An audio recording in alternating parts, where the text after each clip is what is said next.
বলছি আমার মনে আছে 4বার 5বার আমি এই কথাটা উচ্চারণ করছি যে আপনারা আইন কিন্তু কেউ হাতে নেওয়ার অধিকার নাই, কেউ নেবেন না। কুমিল্লার মুরাদনগর উপজেলায় একই পরিবারের 3 জনকে পিটিয়ে ও কুপিয়ে হত্যার ঘটনায় মামলা হয়েছে। স্থানীয় ইউপি চেয়ারম্যান শিমুল বিল্লাহ সহ 38 জনের নাম উল্লেখ করে অজ্ঞাত আরও 25 জনের বিরুদ্ধে মামলা করা হয়েছে। শুক্রবার 5 জুলাই বাঙ্গারা বাজার থানায় মামলাটি দায়ের করেন নিহতদের পরিবারের স্বজনরা। মামলায় পরিকল্পিতভাবে পরিবারটির বিরুদ্ধে জনরোষ উস্কে দেওয়ার অভিযোগ করা হয়েছে চেয়ারম্যানের বিরুদ্ধে।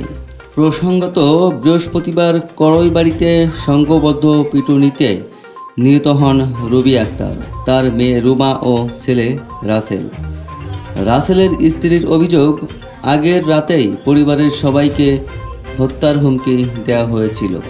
তার দাবি, ঘটনার পরিকল্পনা ও সূত্রপাত অন্তত 24 ঘন্টা আগে।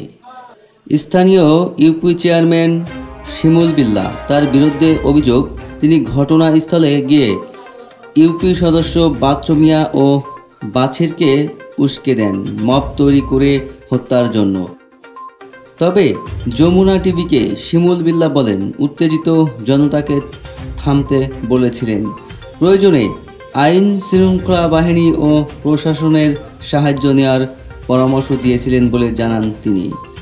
স্থানীয়দের অভিযোগ, রবি ও তার পরিবারের সদস্যরা দীর্ঘদিন ধরে এলাকায় মাদক কারবার সহ নানা অপকর্মে জড়িত।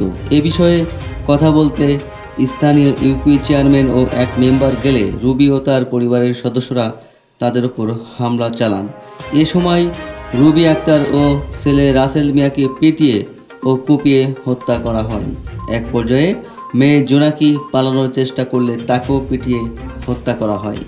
তবে পুলিশ বলছে রবি আক্তারের বিরুদ্ধে মাদকের একাধিক মামলা রয়েছে, তবুও এ ধরনের মব ভায়োলেন্স অগ্রহণযোগ্য।